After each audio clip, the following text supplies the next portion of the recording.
वक्रतुंड महाकाय सूर्यकोटि संप्रभ निर्विघ्नं कुरु मे देव सर्वकार्येषु सर्वदा सदा भवानी दाहिने गौरीपुत्र गणेश पांच देव रक्षा करे ब्रह्मा विष्णु महेश मृत्युंजय त्राहि माम शरणागति जन्म मृत्यु जरा व्याधि पीड़ितम कर्म बंधन। अब देखिए कि कल द्वादशी है। कल हम आप लोगों से पहले भी बता दिए थे कि 6 से 8 बजे के अंदर पारण कर लीजिएगा, क्योंकि पारण का बहुत महिमा होता है। पारण समय से करना चाहिए। द्वादशी का लेखा नहीं है कि कै बजे तक है कै बजे नहीं है, लेकिन पारण हमेशा समय से करना चाहिए। जो कोई भी एकादशी का व्रत करिए उसको पारण समय से करिए। अब देखिए कि कल द्वादशी है तो द्वादशी का कथा भी सुन के तभी पारण करते हैं। कहीं से लोग कहते हैं ना कि अगर एकादशी का व्रत हम करके द्वादशी का व्रत करके कथा सुन के पारण करते हैं तो पूरा का पूरा उसका फल हमको मिलता है। ये सब एकादशी मामूली नहीं, एकादशी ऐसा ही व्रत है, पूजा है जो हमारे साथ जाता है। क्योंकि एकादशी में 11 इंद्रियां हमारे बस में रहती हैं, इसीलिए 24 घंटा भगवान का नाम लेना। राम रामेति रामेति रमे रामे मनोरमे सहस्त्र नाम तत्तुल्यम राम नाम बराने, ये मंत्र हमेशा बोलना चाहिए। विष्णु सहस्त्र का नाम घर में करना चाहिए। ऐसे हमारे जीवन में सुख शांति आती है। अब द्वादशी का कथा सुन लीजिए कि देखिए एक सेठ थे। वो सेठ के बहुत दिन तक कोई बच्चा नहीं हुआ। बच्चा हो तो उस बेटी हुई तो लड़की नाम रखा है। वो लड़की का नाम तुलसी था। और वो तुलसी जो है बहुत, वो जन्म का उसका इतना अच्छा कर्म था कि पैदा होते मतलब उसको जब होश हुआ तभी से भगवान के भजन में कीर्तन में कहीं भगवान का चर्चा होता था, कहीं भगवान का कथा होता, उसको बहुत अच्छा लगता था। और हर जगह जाके वहाँ बैठती थी और हमेशा सुनते रहती थी। अपने माँ के संगे पूजा पाठ, अपने पिता के संगे कथा वार्ता करती थी। और करते करते करते सब कुछ उसको याद हो गया। तो उसके पिता बहुत चिंतित थे कि हमारी तुलसी जी का इतना पूजा करती है, तुलसी जी को दीप दान करती है, तुलसी जी का कथा सुनती है, अगर हमारे तुलसी कहीं ऐसे न तैसे घरे में चल जाएगी तो उसका तो जीवन बर्बाद। अब घर भर लगे खोजने। एक तुलसी नाम था तो तुलसी का रूप उसका था, तुलसी के में बहुत पूजा वूजा करना, लगन करना। तो करते करते एक जगह एक सेठ के घर में शादी खोजी। खोजते खोजे उसके पिता, तो शादी किए। लड़का अच्छा था, परिवार अच्छा था, कर दिए। गई जाने के बाद वो बहुत जमींदार था, खेती गृहस्थी बहुत होती थी। अब घर में जाए उसका नियम था कि खाना को अपना रसोइयाँ लीप पोत के साफ सुथरा करके भगवान को भोग लगाती थी और सबको प्रसाद के रूप में खाना देती थी। रोज़ संध्या सवेरे तुलसी जी का पूजन करना, तुलसी जी का भजन करना। और हमेशा तुलसी जी को तुलसी हेम रूपा च रत्न रूपा च मंजरी भव मोक्ष हरि प्रियाम, हमेशा तुलसी को हमेशा कह के पूजा करती थी। अब करते करते वो दिन था द्वादशी। और शुरू से बचपने से उसको होता, तब से देखिए पुनर्जन्म का उसका कर्तव्य इतना अच्छा था कि शुरू से एकादशी का व्रत वो करती थी। अब करते करते एकादशी का व्रत जो बचपन से कर रहा है उसका पुण्य इतना ज़्यादा हो गया कि 24 घंटा भगवान के रूप में थे। जब उसके घरे गई तो उसका ससुर तो कभी पूजा पाठ में मने नहीं था, खाली व्यापार करना, दुकान करना, अपना राशन पानी बेचना। और जो सास थी उनके जाने के बाद जब शादी कुछ दिन हो गया तो सास को समझाने लगी। तो सास जो है वो पूजा पाठ कथा सत्संग में जाने लगी, मंदिर जाने लगी। और उसके पति भी कहने लगी कि माँ को मंदिर छोड़ दे, तो अपने माँ को ले जाता था, मंदिर छोड़ देता, जहाँ सत्संग होता था वहाँ जाता था। करते करते अपने माँ को भी ले जाने लगा। अब वो खुश हो गया। ससुर कभी पूजा पाठ नहीं करते थे। तो जब कुछ दिन बीता तो एक दिन बहुत बड़ा संत एकादशी का दिन था और उस दिन था द्वादशी। एकादशी का व्रत साधु किए थे, द्वादशी को भिक्षा मांगने आए थे। तो कहा ठीक है महाराज आप रुकिए, हम आपको अभी भिक्षा देते हैं। तो कहें कि अगर आप रुक रहे हैं तो हम आपको भोजन करा दें, द्वादशी है। तो कहें मैया जो तुम्हारे घर में हमको दे दो। अच्छा ठीक है, उसके घर में जो भी भोजन बना था भोजन करवाई, उसके बाद सिद्धा उठा दी। सिद्धा दी तो महात्मा पूछे बेटा तुम्हारे घर में कौन कौन रहता है। तो कहा हम रहते हैं और हमारे जो कन्हापति रहते हैं, हमारे सास ससुर रहते हैं। तो कहें कि तुम्हारी उम्र कितना। कहें हमारी उम्र तो अभी मुश्किल से 15 साल का होगा। तो कहें 15 साल। कहें तुम अभी 15 साल को। तो उसके ससुर बातें सुन रहे थे कि लग रहा है कि हमारे बहू को इस जो साधु हैं उनसे कोई संबंध है, क्योंकि साधु जवान हैं हमारी बहू भी अभी उम्र ज़्यादा नहीं, लेकर आया, उसे बहुत हंस हंस के बात कर रही है। तो कहें ठीक है, तुम्हारी सासू माँ कहाँ है? तो कहें सासू माँ घर में। कहें उनका उम्र कितना? कहें मेरे सासू माँ का उम्र होगा अभी मुश्किल से 7-8 साल। कहें 7 बूढ़ों का माथे हाथ। तो कहें मेरी बहू पागल हो गई है क्या? लग रहा है इसको डॉक्टर को दिखाने में। कह रही है कि हमारा उम्र 15 साल है, मेरे सासू की उम्र 7 साल है। तो पंडित जी कहें कि, तो कहें हाँ, तो कहें हाँ। तो कहें कि अच्छा ठीक है बेटा, तुम्हारे पति कहें पति कहीं गए हो? कहें पति की तुम्हारी उम्र? कहें पति की उम्र 3 साल। तो कहें कि पति की उम्र 3 साल? कहें हाँ। तो कहे कि अब ससुर और माथे हाथ है न कि ये तो मेरी बहू एकदम पागल हो गई है, हमको तो लग रहा है कि उसको जरूर से जरूर कोई डॉक्टर को दिखाना पड़ेगा, आने दो अपने बेटे को तो उसे सारी बातें कहेंगे। अब यही बातें सोच रहा था, पीछे खड़ा होकर सारे बात साधु का उसका सुन रहा है। फिर कहें तुम्हारे ससुर कहाँ? कहें हमारे ससुर हैं। तो कहें कहाँ? कहें हमारे ससुर का तो जन्म ही नहीं हुआ है। कहें तुम्हारे ससुर का जन्म ही नहीं हुआ? कहें देखो ये तो मेरा कह रहे हैं जन्म नहीं हुआ। अरे हमारा जन्म नहीं हो तो मेरा बेटा कहाँ से आया, मेरी बहू कहाँ से आई, मेरी पत्नी कहाँ से आई, क्या ही बोल रही है। अब ऐसा कहा साधु अपना भिक्षा लेके चला गया।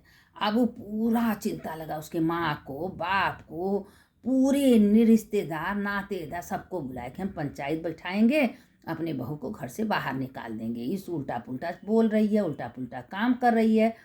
तो पंचायत बैठा, पंचायत वाले आए, सब आए। तो कहें क्या हुआ बेटा? तो कहें कि हमारे ससुर जी से पूछे, ससुर जी पंचायत बुलाए हैं, क्या कारण है?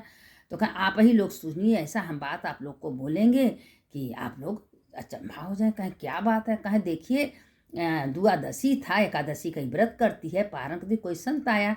तो कहें तो अच्छी बात है, अगर कोई साधु महात्मा दरवाजे पाए तो उसको भिक्षा देना अच्छी बात है। कहें ठीक है भिक्षा देना। उससे हंस हंस के कह रही है, बताइए कहाँ करने आया है? कह रही कि मेरे सास की उम्र 7 साल, मेरे पति की उम्र 3 साल और हमारा उम्र 15 साल, हमारे ससुर को जन्म नहीं हुआ। बताइए कोई बात है? ये तो पागले लोग बोलेंगे ना। बताओ हमारा जन्म नहीं हुआ तो हमारे बहू कहाँ से है, मेरे बेटे कहाँ से हुए, मेरी पत्नी कहाँ? सब कहे कि ठीक है। अब तुलसी को बुलाया गया, तुलसी आई। कहें तुलसी बेटा यहाँ। कहें हाँ महाराज। कहें अब तुम बताओ। कहें ठीक है, मेरे ससुर जी बता लिए। कहें हाँ। कहें अब हम बताते हैं। कहें तुम बताओ। कहें देखिए हम क्या बता रहे हैं कि जब हमारे घर में हम 15 साल से शादी करके आए हैं, तब से हम सत्संग, पूजा पाठ, दीप दान, व्रत करते हैं, क्योंकि भगवान में हमारा लगन है। मेरी सास को समझाते 7 साल से मेरी सास थोड़ा मंदिर जाने लगी, सत्संग करने लगी, तो उनका 7 साल का जन्म हुआ। हमारे पति भी थोड़ा 2-3 साल से सुधर गए हैं, अपनी माँ को मंदिर ले जाते हैं, सत्संग कराते हैं, पूजा पाठ कराते हैं, उसमें थोड़ा सा उनका मन भी लग रहा है। अब कोई काम छोड़ के एक बार मंदिर भी चले जाते हैं, कहीं पूजा पाठ सत्संग होता है वहाँ चले जाते हैं। तो मेरे पति 3 साल को ही है। और मेरे ससुर का तो जन्म ही नहीं हुआ, क्योंकि मेरे ससुर आज तक कभी कोई पूजा में, पाठ में, धर्म में, सत्संग का मन ही नहीं कभी लगा। अब सब पंचायत का बाबू तुम तो बहुत बुद्धिमान हो, तुम तो बहुत बुद्धिमान हो, तुम तो बहुत समझदार हो। तो कहें अब हम समझदार हो नहीं, लेकिन जो सही है सब कहना है भाई तुम तो बहुत न्याय की बात की। अब उनके ससुर को समझ में आ गया कि मेरी बहू तो बहुत अच्छी है, समझदार है, वास्तव में मेरा जन्म नहीं हुआ, आज तक हम भगवान के प्रति मेरा इग्नोर है। कहें बताइए इनका इतना उम्र हो गया, आज तक भगवान को कभी दीप दान पूजा पाठ कभी किए हैं? अब उसी वक्त सब पंचायत ऐसा घरे चल गया, अपने बहू को अपने घर लेके आई। आने के बाद क्या हुआ कि अब उसके दिमाग में आ गया कि अब हम खूब व्रत करेंगे, हम एकादशी का व्रत करेंगे, द्वादशी का कथा कहेंगे, और जितना हमारे गोदाम में अनाज है सब हम गरीबों में दान करें। अब जितना बोरा में पानी बरस के, कंजूस इतना बुढ़वा था कि कभी किसी को अन्न दिया नहीं था। वो बोरा का बोरा पूरा गेहूँ चावल पानी बरस के सड़ गया था, वही अपने दरवाजे पर मंत्री से करके बुला के रख दिया। अब वो देखी तो मार बदबू आ रहा है, तो कह रहा है कि हम ये सबको दान कर दें। कहें ठीक है। अब ससुर हमारे सुधरे तो थोड़ा सा है, लेकिन पूर्ण रूप से नहीं सुधरे, इनको सुधारना है। अब वही गेहूँ उनसे निकाल के पीस के वही रोटी बनाई, हमारे ससुर को दे दी, अपने ससुर को खाने को दे दी। उसके ससुर कहें अरे इतनी बदबू करा, कौन आटा बनाई है, कौन रोटी बनाई? कहे पिताजी जो आप गेहूँ दरवाजे पर रखे हैं उसी में से हम थोड़ा सा निकाल के आपके लिए रोटी बनाए। कहे इतनी बदबू करे? कहे पिताजी जब वो रोटी आपको बदबू कर रहा है तो वो रोटी आप वही गेहूँ आप गरीबों को देंगे, तो ये बताइए कि जब आप मरेंगे तो वही सड़ा सड़ा खाना में, जिससे हम आदत पड़ा रहे हैं कि आप सड़ा खाना खाने का आदत पड़ लीजिए, क्योंकि मरने के बाद आपको सड़ा मिलेगा। लोग कहते हैं ना, जो हम कर्म करते हैं, दान करते हैं, पुण्य करते हैं, किसी को खिलाते हैं, तो अच्छा अगर देंगे तो हमको अच्छा मिलेगा, जब हम सड़ा गला देंगे तो सड़े गला तो हमको मिलेगा। भगवान देखिए स्वयं गीता में कहें कि जो तुम करते हो तुम्हारे कर्म तुम्हारे सामने आता है। तुम आत्मा रूपी, आत्मा तुम्हारा अजर है, अमर है। आत्मा कभी न कोई मार सकता है, न काट सकता है, न जला सकता है। तो आत्मा तो अजर अमर है, शरीर मरता है। तो जब वो आत्मा कहीं जन्म लेगा तो तुमको सड़ा गला मिलेगा। तो अब उसके ससुर का बुद्धि क्या, उसी समय मंत्री को बोला सारे गेहूँ चावल जितना बोरा में था सब वो पार फेंकवा दिए सड़क पर कि ले जाओ तुम लोग फेंक दो, किसी को मत देना। अब उसके ससुर गए गोदाम में, खूब सुंदर सुंदर बढ़िया बढ़िया गेहूँ चावल सब ले आए बोरा को दरवाजे पर रख दिए। तो कहें कि पिताजी बहू देखो ये गेहूँ चावल आया है। देखा तो सब सुंदर सुंदर गेहूँ, नया नया ताज़ा ताज़ा। अब उस सारे गरीबों में हल्ला हो गया, पूरा गांव गांव का लोग बोरा का बोरा गेहूँ चावल सब जो सेठ है सबको दान करने लगे। और सब हल्ला हो गया कि भाई सेठ तो बहुत अच्छे हैं। सेठ तो सब गरीबों को खूब सुंदर सुंदर गेहूँ चावल दाल चना मटर खूब दान किए। दान करते करते करते करते पूरा गोदाम अपना खाली कर दिए। फिर दूसरे साल हुआ, फिर यही कहें बहू आज मेरा जन्म, सचमुच तुम बहू बोली हो, आज मेरा जन्म हुआ है। आज हम भगवान में लगे हैं, आज हमारा जन्म हुआ है, आज हम सत्संग कर रहे हैं, आज हम दान पुण्य कर रहे हैं, हम अच्छे अच्छे दिन।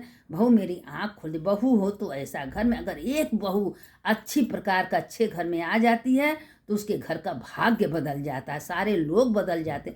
सास को भी सुधार दी, पति को सुधार दी और अपने ससुर को भी सुधार दे। ठीक है, जब जागो तभी सवेरा। ससुरों को कहें बेटा ठीक है सारा उम्र तो हमारा खत्म हो गया, लेकिन आज तुम्हारे वजह से आज मेरा बुद्धि ज्ञान खुला है।